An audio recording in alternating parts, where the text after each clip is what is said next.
दोस्तों, आज के इस वीडियो में हम आपको गुरु और शिष्य की एक कहानी सुनाने जा रहे हैं। इस कहानी में बताया गया है कि कैसे एक अहंकारी शिष्य को गुरु ने न्यायप्रिय दयालु राजा बना दिया। एक राजा था जिसका नाम रामधन था।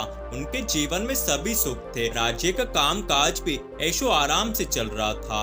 राजा के नैतिक गुणों के कारण प्रजा भी बहुत प्रसन्न थी और जिस राज्य में प्रजा खुश रहती है वहाँ की आर्थिक व्यवस्था भी दुरुस्त होती है। इस प्रकार हर क्षेत्र में राज्य का प्रभाव अच्छा था। इतने सुखों के बाद भी राजा दुखी था क्योंकि उसकी कोई संतान नहीं थी। यह गम राजा को अंदर ही अंदर सताता रहता था। प्रजा को भी इस बात का बहुत दुख था।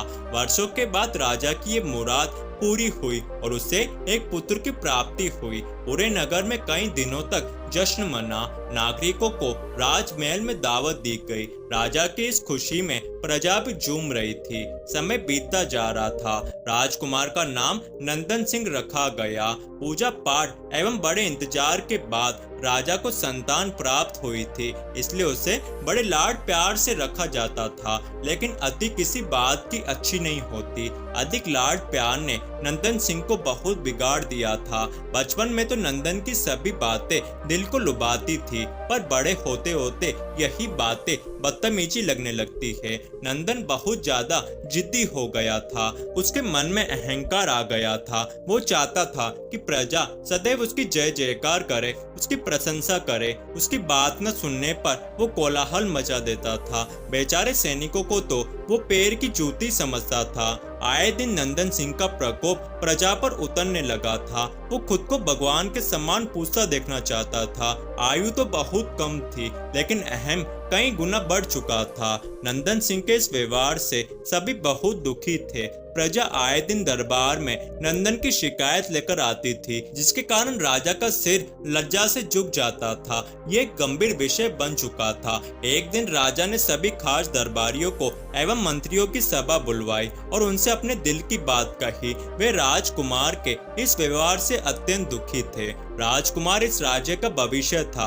अगर उनका व्यवहार यही रहा तो राज्य की खुशहाली चंद दिनों में ही जाती रहेगी। सभी दरबारी राजा को सांत्वना देते हैं और कहते हैं कि आप हिम्मत रखें महाराज, वरना प्रजा निसहाय हो जाएगी। उसके बाद मंत्री ने सुझाव दिया कि महाराज, राजकुमार को एक उचित मार्गदर्शन एवं सामान्य जीवन के अनुभव की जरूरत है। आप उन्हें गुरु राधा गुप्त के आश्रम भेज दीजिए। सुना है वहाँ से जानवर भी इंसान बनकर निकलता है। मंत्री का ये सुझाव राजा को पसंद आया और राजा ने नंदन को गुरुजी के आश्रम भेजने का निर्णय लिया। अगले दिन राजा अपने पुत्र के साथ गुरुजी के आश्रम पहुँचे। राजा ने गुरु राधा गुप्त के साथ अकेले में बात की और नंदन सिंह के विषय में सारी बातें कही। गुरुजी ने राजा की सारी बातें सुनी और राजा को आश्वस्त किया कि वे जब भी अपने पुत्र से मिलेंगे तब उन्हें गर्व महसूस होगा।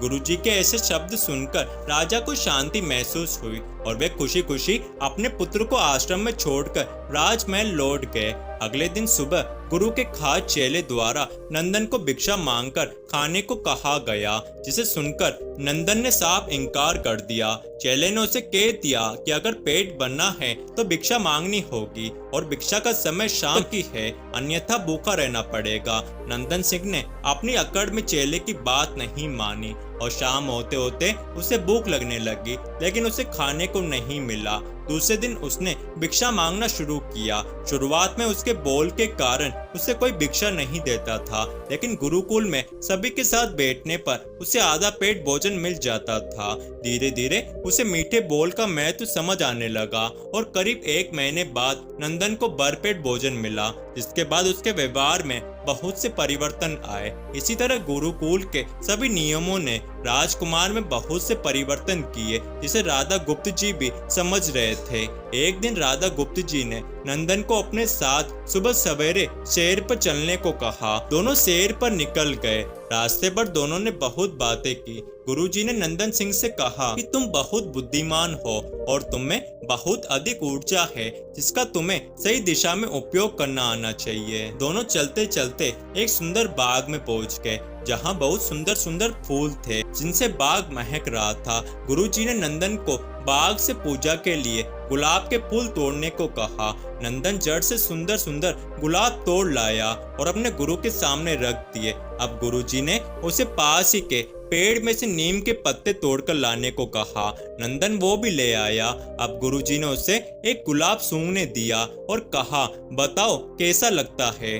नंदन ने गुलाब सूंघा और गुलाब की बहुत तारीफ की। फिर गुरुजी उसे नीम के पत्ते चखकर उसके बारे में कहने को कहा। जैसे ही नंदन ने नीम के पत्ते खाए उसका मुंह कड़वा हो गया और उसने उसकी बहुत निंदा की और जल्दी से पीने का पानी ढूंढने लगा। नंदन की दशा देख गुरुजी मुस्कुरा रहे थे। पानी पीने के बाद नंदन को राहत मिली। फिर उसने गुरुजी से हंसने का कारण पूछा। तब गुरुजी ने उससे कहा कि जब तुमने गुलाब का फूल सूंघा तो तुम्हें उसकी खुशबू बहुत अच्छी लगी और तुमने उसकी तारीफ की, लेकिन जब तुमने नीम की पत्तियां खाई तो तुम्हें वो कड़वी लगी और तुमने उसे थूक दिया और उसकी निंदा भी की। गुरुजी ने नंदन को बड़े प्यार से समझाते हुए कहा कि बेटा, जिस प्रकार तुम्हें जो अच्छा लगता है तुम उसकी तारीफ करते हो, उसी प्रकार प्रजा भी जिसमें गुण होते हैं उसकी प्रशंसा करती है।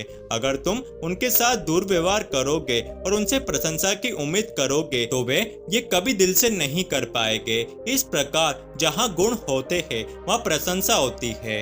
नंदन को गुरुजी की सभी बातें विस्तार से समझ आ जाती है और वो अपने महल लौट जाता है। नंदन में बहुत परिवर्तन आता है और बाद में वो एक सफल राजा बनता है। गुरु की सीख ने नंदन का जीवन ही बदल दिया। वो एक क्रूर राजकुमार से एक न्यायप्रिय दयालु राजा बन गया। दोस्तों, इस कहानी से हमें ये शिक्षा मिलती है कि हमें गुण होंगे तो लोग हमें हमेशा पसंद करेंगे, लेकिन अगर हम अवगुणी हैं तो हमें प्रशंसा कभी नहीं मिल सकती।